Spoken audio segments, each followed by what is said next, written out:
qué es lo que ustedes, yo quiero que ustedes me digan, bueno, cómo lo ven y qué es lo que les... Bueno, ya nos queda un tema más, que es un tema largo, pero no tampoco tan complicado, que es transporte sólido, bueno, hidráulica fluvial sería el tema que tiene.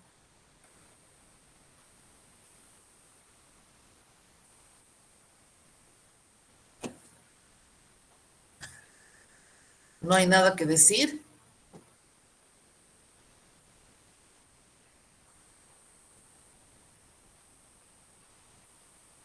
¿Alguna duda?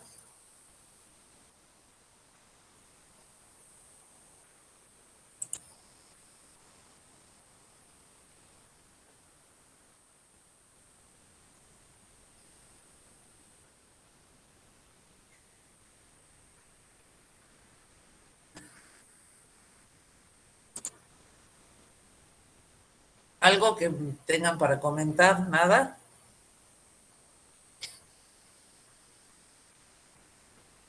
No, ingeniera, por lo menos yo no. Por mi parte, no, ingeniero. Ajá. Bueno. Bueno, hoy vamos a comenzar entonces, empezamos con tema nuevo.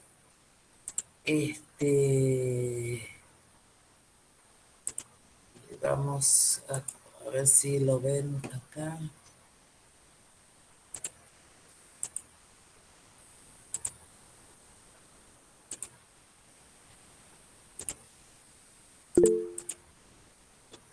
¿Están viendo ahí? Sí, sí, Sí, Bueno, está bien. vamos a respetar el, los apuntes del ingeniero Roger Paz, que él ha hecho para esta materia, que es la mecánica del transporte de sedimentos. Bueno, nosotros lo vamos a ver juntos. Vamos a empezar con las primeras propiedades. No les digo que sea de lo más divertido el tema, pero bueno, vamos a empezar y vamos a hacer cuáles son, y ahí se van a empezar a dar cuenta cuáles son las propiedades que tienen las partículas, cómo interfieren el transporte de las partículas de acuerdo a los tipos de regímenes. Y ahí se van a empezar a dar cuenta cómo lo que nosotros vamos estudiando en la hidráulica va concatenándose, entrelazándose los temas y así cosas que ustedes ya, yo por supuesto que las doy por aprendidas en mecánica de fluidos, va a ser de que el tema no sea complejo, porque bueno, en realidad, ¿cómo les voy a decir? Todo está relacionado con todo. Entonces, después lean, creo que esto, Pablo está en el aula virtual, este tema. Sí, es más, yo también ya le pasé los apuntes. De todas formas, Ajá. si alguien no lo tiene, me pregunta por el grupo y se lo mando. Ah, perfecto. Bueno, digamos, la introducción que hace el ingeniero Paz es bastante interesante. Bueno, hace un poco un raconto sobre lo que es la historia de la hidráulica. Y bueno, y saben ustedes que el primer hidráulico constatado que ha dado la humanidad es Leonardo da Vinci. Y bueno, Leonardo, aparte de ser un gran pintor, ha sido un gran científico y un avanzado para la época. Porque si Leonardo da Vinci hubiese hecho la recuperación del primer parcial, yo creo que se sacaba más que un 10. Porque él, sin saber todo lo que nosotros sabemos hoy de la hidráulica, es el primer humano en este mundo en que ha dibujado un resalto hidráulico con todas las características de flujo de un resalto. Así que, bueno, nosotros siempre, digamos, sabemos que el primer hidráulico de que la humanidad ha dado ha sido Leonardo da Vinci. Es más, en sus códices, son los manuscritos que hizo Leonardo, incluso él escribía espejado. ¿Saben por qué?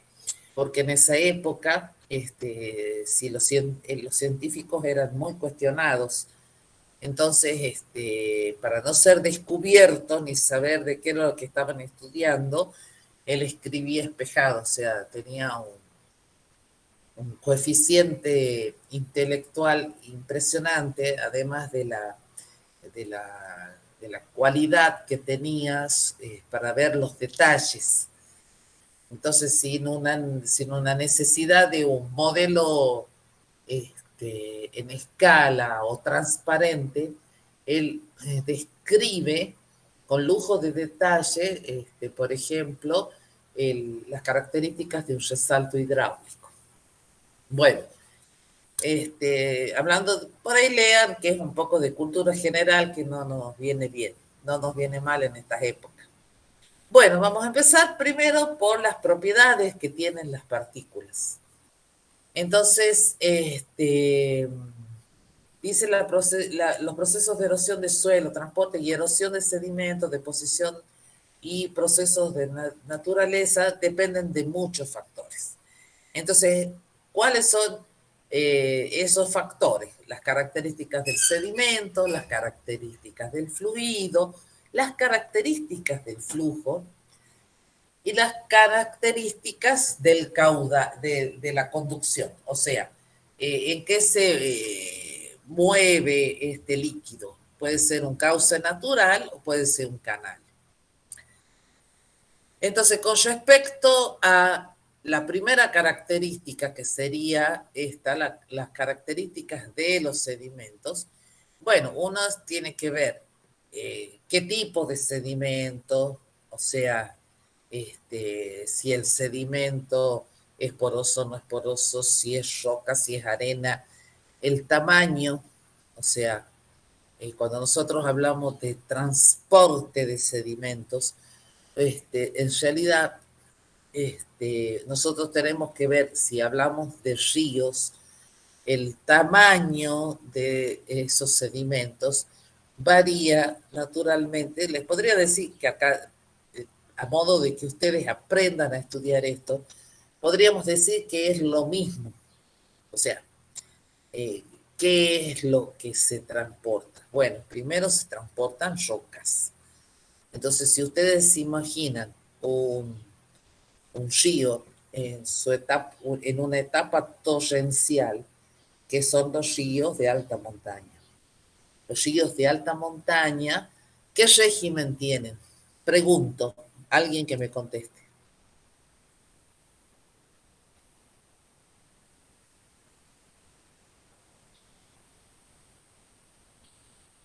Quiero escuchar una respuesta, alguien que me conteste.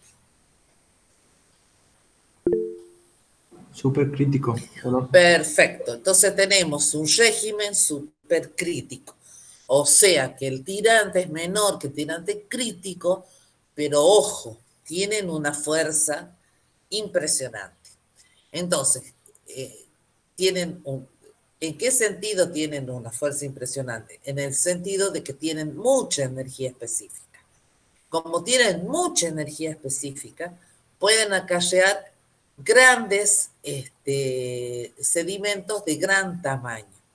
Entonces, cuando el río es de alta montaña, nosotros hablamos de sedimentos, no son tanto las partículas pequeñas, sino que son sedimentos importantes, porque el río en sí, el río es un elemento de un régimen supercrítico con mucha energía específica, o sea, mucha velocidad, y si ustedes se imaginan esa roca grande que es transportada por un río de alta montaña con alta velocidad, en el transcurso del recorrido de ese segmento de roca, con los choques continuos, se va disgregando, se va rompiendo.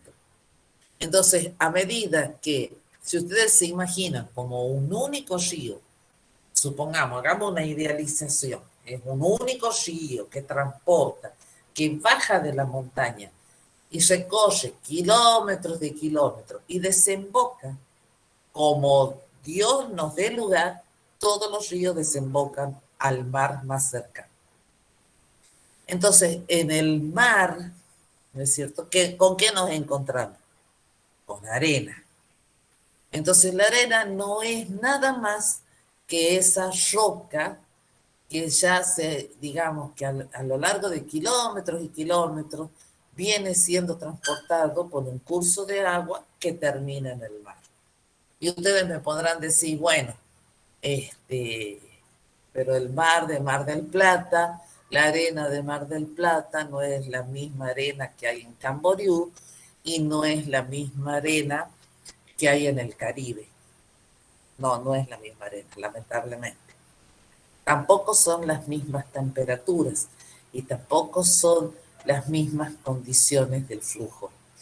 Entonces ustedes, cuando ustedes tienen un ambiente cálido, con mucha radiación, ustedes podrán decir, bueno, las mejores arenas, las mejores playas del mundo se dan a lo largo de todo el Ecuador, donde en el Ecuador, ¿qué tenemos? Una radiación continua y constante durante todo el año. Entonces, ustedes saben que amanece a las 6 y a las 6 anochece. Entonces tienen 12 horas de una exposición al sol y tienen una variación de temperatura muy baja. En cambio, cuando ustedes se van alejando del Ecuador, salen de los trópicos y se acercan a los polos, bueno, por ejemplo, ustedes podrían decir, las playas de Gran Bretaña, bueno, son todos acantilados, no hay arenas blancas, ni siquiera la arena de Mar del Plata. Entonces, bueno, ahí analizamos, sí, han llegado a la playa y sí hay arena, pero la cantidad de arena y la cantidad de cómo llega al mar cambia mucho de acuerdo a la cantidad de luz que reciben, la cantidad de calor que reciben y de cómo se llega al mar. ¿Hasta ahí vamos bien?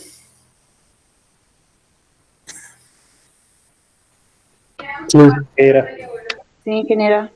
Bueno, el tamaño dice, bueno, entonces volvemos de nuevo.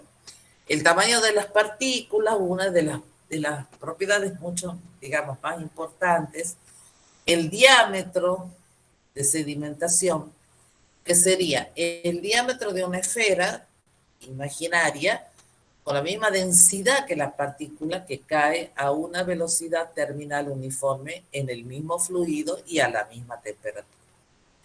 Por eso ustedes tienen que siempre pensar que este tema es un poquito como una introducción a la hidrología, donde nosotros ya vemos al río o al canal como una entidad que transporta sólidos. Ahora, el diámetro del tamiz es la apertura de la malla, que creo que ustedes ya han hecho laboratorio de ensayo, ¿no es cierto?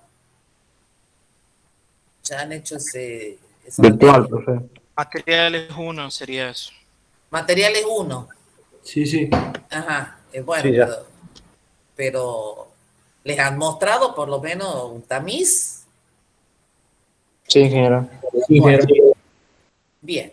Entonces el diámetro del tamiz, que pasa ese tamaño, el diámetro nominal, el diámetro de caída normalizado estándar, dice,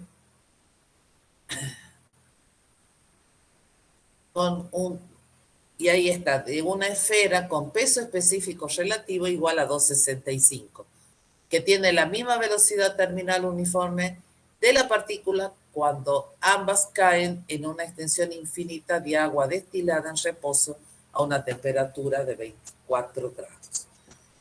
Bien, después tienen dimensiones triaxiales, que serían A, B y C de una partícula, que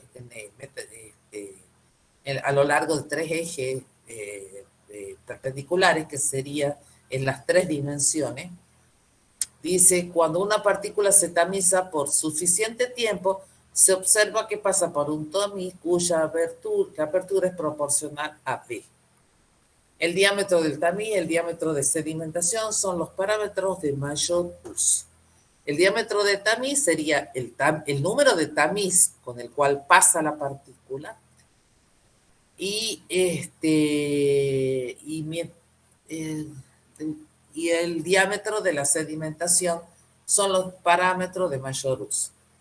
Dice, normalmente las arenas y materiales de mayor diámetro se miden por su diámetro de tamizado y los limos y arcillas por su diámetro de sedimentación. Ustedes saben que los limos y las arcillas no son fáciles de... prácticamente son los que pasan en el tamiz 200. Después dice, una muestra natural de sedimentos contiene partículas de un rango de tamaños que puede ser amplio. Entonces, ustedes, ¿qué quiere decir una muestra natural de sedimento? Ustedes, eso quiere decir que yo meto un balde, por decirlo así, a grosso modo, en el fondo de un río y lo saco. Quiero ver qué lleva el río.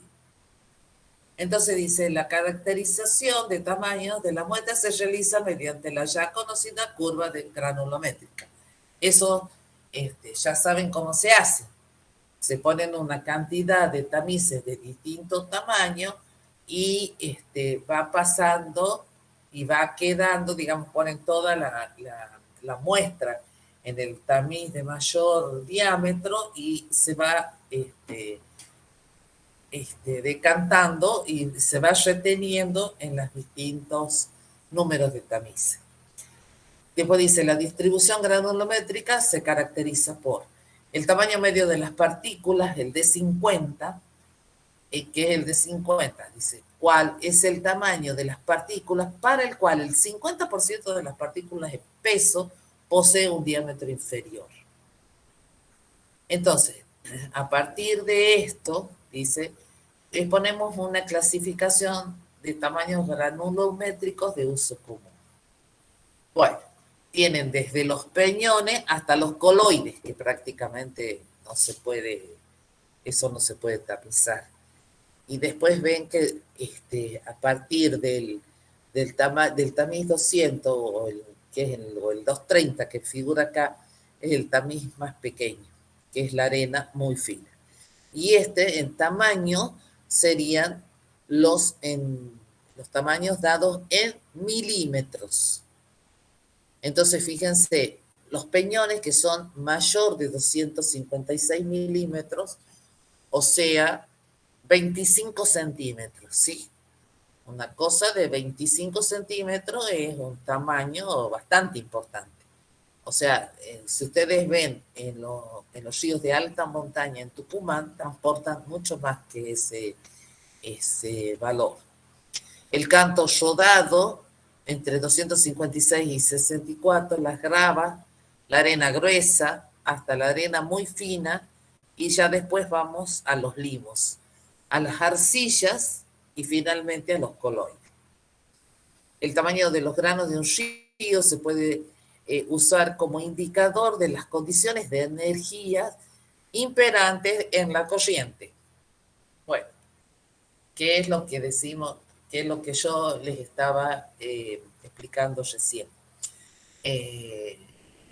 Cuando nosotros tenemos un río, repito, de alta montaña, es el río que tiene mayor condiciones de energía cinética, imperantes en la corriente, porque en realidad ustedes, digamos, cuanto esa energía cinética va disminuyendo a lo largo de ese río imaginario, que hagamos de cuenta que es uno solo, que baja de la alta montaña, baja del pedemonte y entra a la llanura, lo que baja es la energía cinética, pero no se olviden que los ríos de la llanura tienen mucha energía potencial.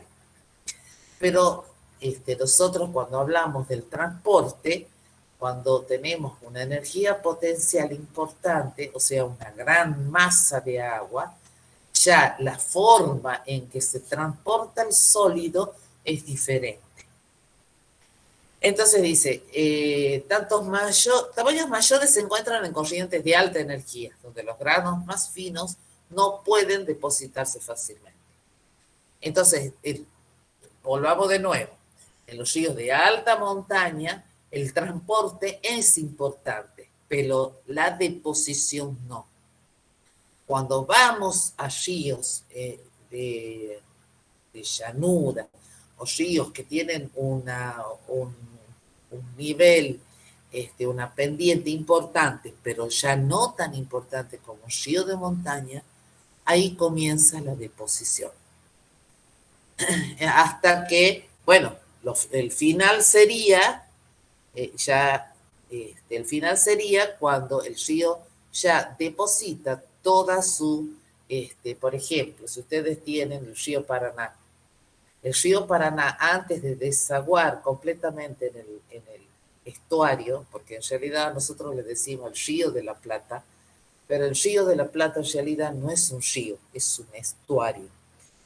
Lo que sí es un río es el río Paraná. Entonces, cuando el río Paraná desagua en forma de ¿qué? De un delta. ¿Un delta qué significa? Que se abren muchas ramas del río, se abren muchas ramas y desagua finalmente en el estuario del río de la Plata. Entonces ahí la deposición es grandísima. Ya no hablamos de transporte. ¿No han visto que el agua del río naturalmente es marrón?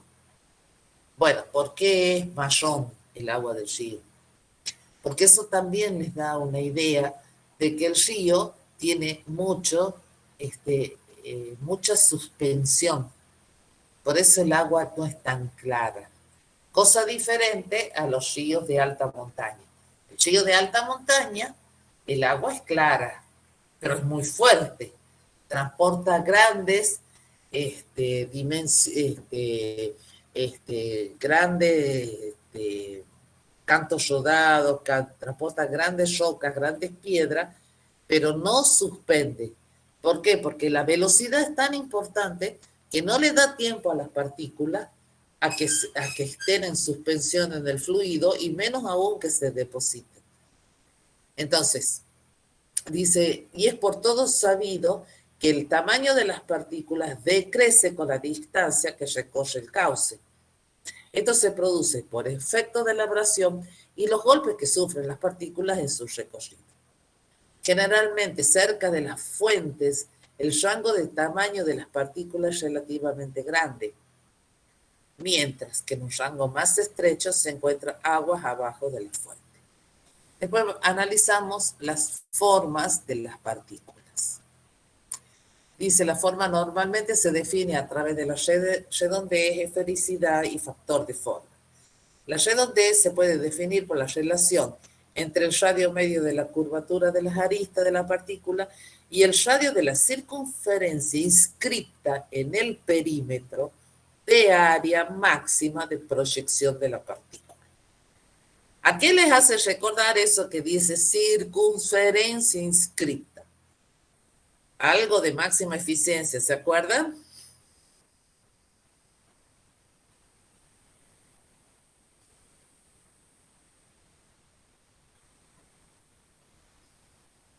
La esfericidad es la relación entre el área superficial de una esfera de volumen equivalente y el área superficial de la partícula. De acuerdo con esas definiciones, una partícula hexaédrica puede tener alta esfericidad y pequeña redondez. Y un cilindro circular con contornos hemisféricos puede tener baja esfericidad y alta redondez. Entonces vamos a lo siguiente. Las formas de las partículas generalmente se presentan con el factor de forma de Cori, el cual se define como factor de forma C sobre la raíz de A por B, donde A, B y C son las longitudes de los ejes principales de la partícula. El factor de forma para la arena natural es 0,7. El factor de forma no tiene en cuenta la distribución del área superficial y el volumen de la partícula. Por ejemplo, un cubo de una dada longitud y una esfera de un diámetro igual a la longitud del cubo tienen el mismo factor de forma, igual a 1. Para subsanar este inconveniente, se define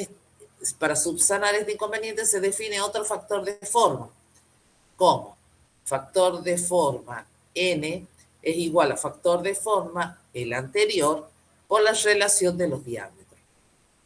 Entonces sería el factor de forma 1 por el diámetro de la esfera de la misma área superficial sobre el diámetro de una esfera que tiene el mismo volumen de la partícula. Cuando el factor de forma asterisco se acerca a la unidad, implica que la partícula incrementa su esfericidad. Bien, veamos la hidrodinámica del sistema fluido-partícula. Y acá entramos ya un poquito más en tema, viendo lo que es la velocidad de sedimentación. Es uno de los parámetros más importantes que describen a la partícula con relación al fluido. Básicamente, la velocidad de sedimentación es un parámetro de comportamiento.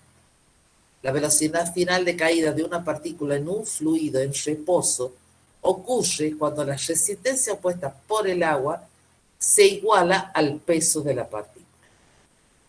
Tengan en cuenta que aquí estamos hablando de una partícula en un fluido en reposo. La resistencia al movimiento de la partícula es proporcional al área y a la presión dinámica, o sea que R, que es la velocidad final en reposo, es igual a Cp, que es un coeficiente de forma de resistencia, por AP, que es la proyección del área de la partícula perpendicular al escurrimiento, rho, la densidad del agua, y la velocidad final de la partícula en un fluido en reposo al cuadrado sobre 2. En tanto, dice que su peso es P, es un sexto de rho 2, creo que dice rho S menos rho por G por D al cubo, donde rho, la densidad de la partícula. ¿Alguien dice algo? Rho, la densidad del agua, G, la aceleración de la gravedad, el diámetro de la partícula. Igualando, dice, las fuerzas y despejando se obtiene que W es igual a esa expresión que tienen ahí. Y dice, se obtiene entonces en la fórmula un coeficiente CD de forma, que es entonces función del número del Reynolds de la partícula y de su coeficiente de forma. Este coeficiente ha sido determinado experimentalmente y sus valores se observan en esta figura. Entonces tienen acá el número de Reynolds de la partícula y acá tienen el coeficiente CD. Dice el coeficiente CD en función del número de Reynolds para diferentes factores de forma, desde 1 a 0,3. Para valores de número de Reynolds menores que 1, el coeficiente CD es 24 sobre el número de Reynolds. ¿A qué les hace recordar eso? ¿Se acuerdan o no se acuerdan? Bueno, después vamos a hablar. Con lo que la velocidad final de la partícula se calcula como W igual a esa expresión, que es una famosa expresión conocida como la ley de Stokes. Entonces le dice que las ecuaciones 3,14 y 3,15, que sería el coeficiente en función del número de Reynolds para número de Reynolds menores que 1, les dice que se pueden aplicar en un buen grado de aproximación hasta valores de Reynolds igual a 1. Perdón. Para valores mayores del número de Reynolds, el flujo se convierte en turbulento, ya no se puede hallar una expresión analítica que vincule CD con el número de Reynolds. Para valores grandes del número de Reynolds, el coeficiente se hace proporcional al diámetro directamente. Entonces, C sub T es aproximadamente la raíz cuadrada del diámetro. El efecto de la temperatura del agua en la velocidad de caída de las partículas se tiene en cuenta mediante la viscosidad cinemática. ¿Por qué hablamos de la temperatura del agua? Porque, a ver, quiero que me contesten, ¿cuál es la mayor densidad del agua? ¿A qué temperatura se da la mayor densidad del agua? 4 grados. 4 grados. Bueno, entonces la temperatura del agua tiene una gran influencia en la deposición de las partículas. Y eso es lo que yo ya les he explicado en mecánica de fluido, es por qué, por ejemplo, no se congela un lago completamente, sino solo se congela la parte superficial del lago. Porque digamos, el fenómeno de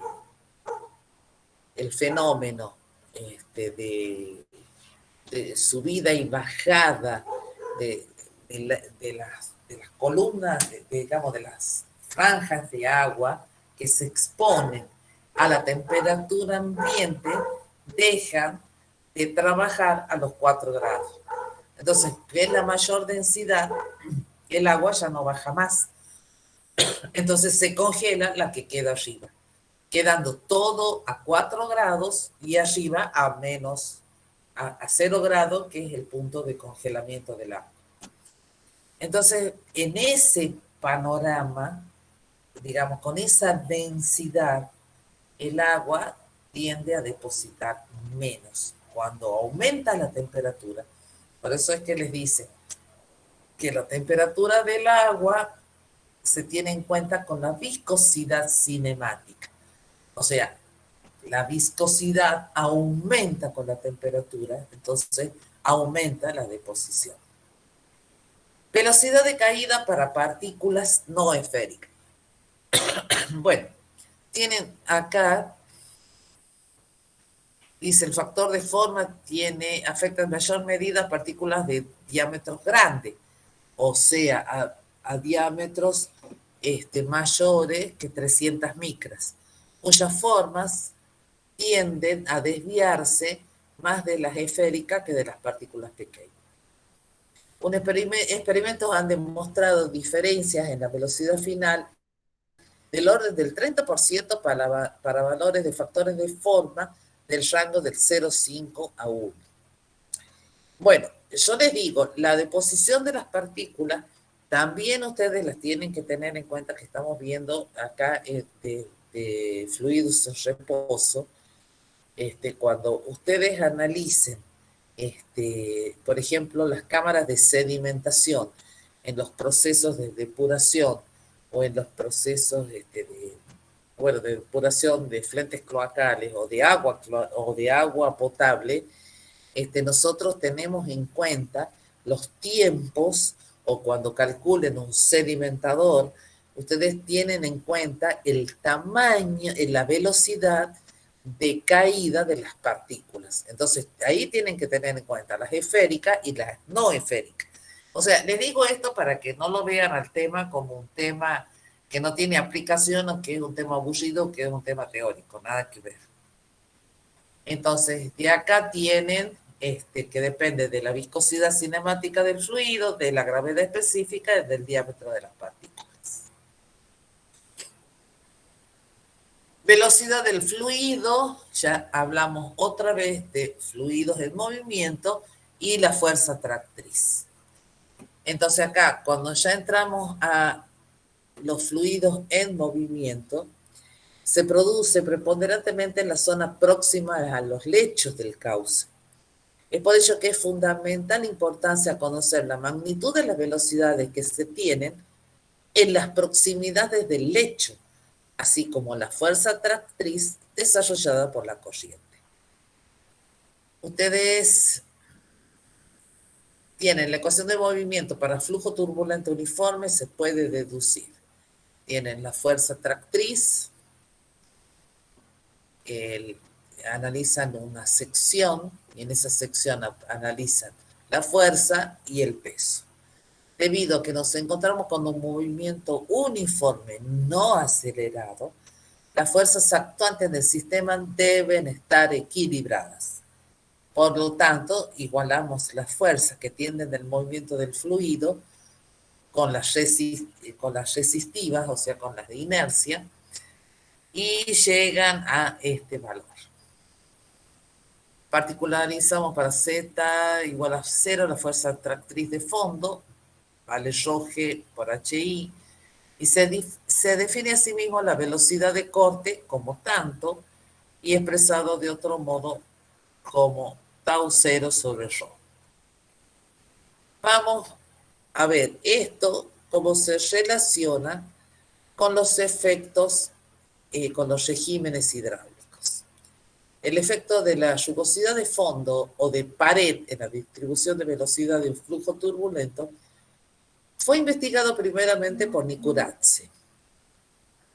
Este utilizó conductos recubiertos uniformes con granos de arena y realizó mediciones de distribución de velocidad para diferentes números de Reynolds, diámetros de cañería, tamaño de los granos, de la rugosidad, o sea, de la D50. Basado en esas experiencias, Nikuradse introdujo el concepto de rugosidad equivalente de arena o rugosidad de Nikuradse como un parámetro para todo tipo de rugosidades. Entonces, si ustedes se acuerdan del ábaco de Moody, y acá donde ustedes tienen que empezar a interrelacionar conceptos, la rugosidad influencia la distribución de velocidad principalmente en las zonas cercanas a la pared, debido a que estas generan vórtices con un tamaño del orden del tamaño de las rugosidades que afectan la estructura turbulenta y por ende las velocidades próximas a la pared. Los remolinos, que son los vórtices, son disipados rápidamente en la estructura turbulenta del flujo. El tipo de régimen de flujo se puede determinar mediante la relación entre la longitud de escala de la subcapa viscosa, que es V sobre V asterisco, donde V es la velocidad cinemática y V asterisco la velocidad de corte.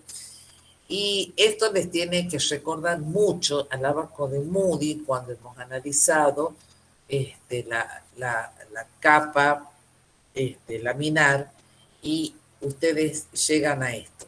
En el régimen hidráulicamente liso tienen esta relación, dice, de los elementos de la subcapa viscosa no afectan a la distribución de la velocidad. O sea, la capa límite no afecta a la distribución de la velocidad. Tienen que esa relación es menor que 0,5. En el régimen hidráulicamente rugoso, la misma relación es mayor o igual que 70. Y en el régimen de transición es menor que 70. O sea, esto les está dando que la velocidad del flujo, la velocidad de corte, están relacionados. ¿De qué manera? Depende de, digamos, qué tan cerca estamos de los bordes y qué tan cerca la capa límite afecta o no a la velocidad y a la deposición. La distribución de velocidades es afectada por la viscosidad, así como la rugosidad de las paredes. Distribución de la velocidad en altura. Entonces, a partir de la teoría de la longitud de mezcla para flujos turbulentos, Brandt desarrolló su conocida fórmula de distribución de velocidad en altura para flujos lisos y rugosos. Dice B, la velocidad del flujo para la altura Z. B chica. B asterisco, la velocidad de corte. K, la constante de von Karman, que es 0,4. Z0 el nivel de velocidad para B igual a 0 y Z las coordenadas verticales. Promediando la ecuación 441 en altura, o sea, si ustedes la integran de Z hasta H, tienen esa expresión. La determinación del valor Z0 se realiza según el tipo de régimen que se tenga, de acuerdo a las siguientes fórmulas. Para el régimen hidráulicamente liso vale 0,11 con la relación de velocidades, hidráulicamente rugoso y el régimen de transición. El nivel de 0 velocidad se tiene que interpretar como un parámetro matemático sin ningún significado físico, debido a que la ecuación 441 no es válida en las cercanías del fondo. O sea, ustedes tienen los distintos, digamos, que sacamos de todo esto, que estamos mezclando dos cosas, el transporte de sedimento a los tipos de regímenes hidráulicos que tienen. Y estamos hablando en mezclas de cañerías con tuberías, y eso lo extrapolamos a canales. Entonces decimos cuando es hidráulicamente liso, cuando es hidráulicamente rugoso y cuando son de transición. Analizando la fuerza tractriz de fondo y fricción de fondo, la fuerza tractriz y fricción de fondo, tenemos que se define como, esta es la ecuación, que sería G, la fuerza tractriz tau, sería ρ por G por H por I, donde H es la profundidad del agua y la pendiente de la línea de energía, P la velocidad media, C el coeficiente de Chezy, F el factor de Darcy de Weisbach, o sea, el factor de Darcy que hemos estudiado en mecánica de fluido, KS la altura de la rugosidad efectiva, ρ la densidad del fluido y G la aceleración de la gravedad. Entonces, a continuación se pone la determinación del factor de fricción y el coeficiente de Chezy para distintos tipos de regímenes hidráulicos. Y ya entramos a lo que es el flujo laminar. Si ustedes se recuerdan del abaco de Moody, nosotros sabíamos que el factor de fricción de Darcy para el régimen laminar es 64 sobre el número de Reynolds. ¿Se acuerdan? En el abaco de Moody, en la ordenada, teníamos el factor de fricción de Darcy y en abscisas teníamos el número de Reynolds. Cuando hablábamos de un flujo laminar, o sea que el número de Reynolds efectivo de la corriente era menor de 2000, hablábamos de que ese factor F era 64 sobre el número de Reynolds. Después, cuando hablamos del flujo turbulento, hablamos el coeficiente de Chezy y el factor de fricción se derivan de esta ecuación. Nosotros nunca le hemos dado una ecuación en mecánica de fluidos porque nosotros nos hemos referido siempre al abaco de Moody. O sea, tomen ustedes que esto es en relación, son las ecuaciones del abaco de Moody. ¿Sí? El régimen hidráulicamente liso y el hidráulicamente rugoso tienen los valores de C. Y el régimen de transición, que para nosotros siempre ha sido un régimen que nosotros no lo hemos considerado. Bueno, yo creo, lo voy a dejar al tema aquí. Y vamos a empezar el lunes con la teoría de las condiciones críticas para el inicio del movimiento, porque me parece que es medio mucho. No sé qué opinan ustedes. Sí, ingeniero. Sí, creo igual, ingeniero. Ya se han aburrido. Sí. Y un poco tedioso. Y bueno, pero ¿saben cuál es la mejor manera de que esto no sea tedioso, que no nos suicidemos en masa? Es que, porque al tedio del tema todavía le aplicamos la virtualidad, entonces es como medio más aburrido, digamos. Porque nos podría divertir aunque sea dibujando el abaco de Moody, pero tampoco se van a divertir con eso, ¿no es cierto, Pablo? No, para nada. Sí, es un tema tedioso, pero bueno. Bueno, trato de hacerlo lo más, le pongo un esfuerzo así para que vayamos buscando ejemplos con la naturaleza y así nos imaginemos y que sea también un poco más accesible para el estudio, ¿sí? Yo creo que sería interesante, Pablo, bueno, ya hay que hablar con Flavia para que vayamos presentando el práctico, por lo menos, para que Yo lo vayamos. tengo, perdón, quería comentar, yo suelo ir a la Sí. zona de la Quebrada de Lules.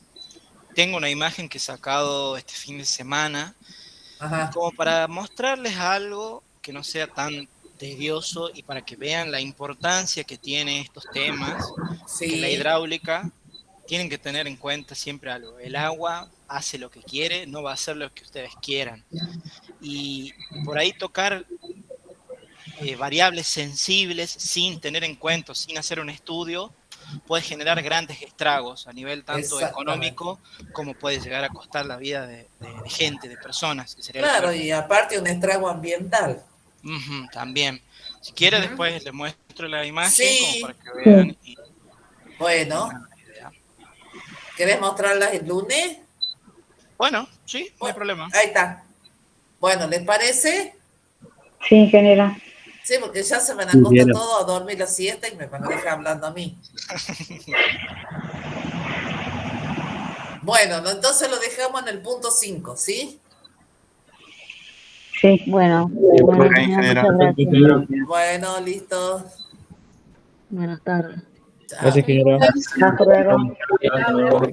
Chao, hasta luego. Hasta Chao. luego, gracias. Ingeniera, creo que hay gente que quiere ver su parcial, no sé si lo quiere ver A ahora. ver, sí, que queden conectados, por favor. Sí, sí, sí. Ya les aviso también por el grupo.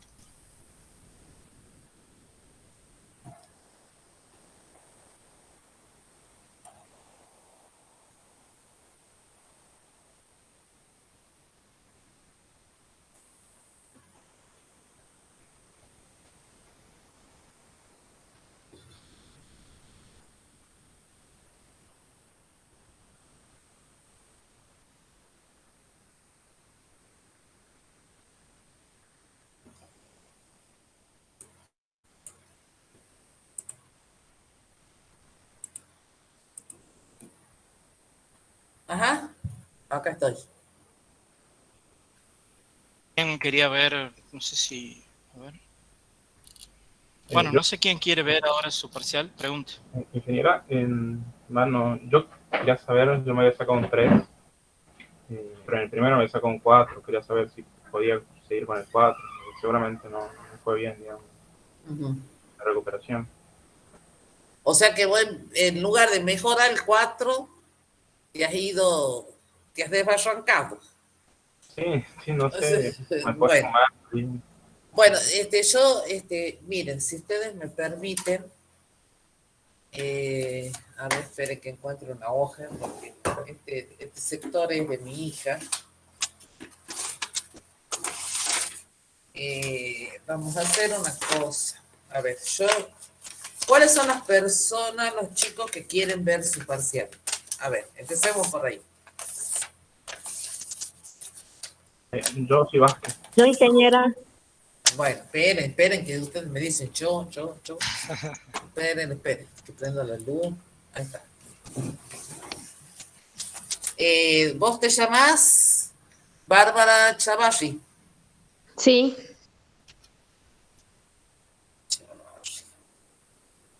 Bárbara, sí. ¿Quién más? Micaela de Serafino Pérez. Raúl. Espera, Micaela de Pérez. Ajá, ¿quién más? Vázquez, Alberto. Ah, el desbarrancado. Ay, Dios. Alberto, ¿has estudiado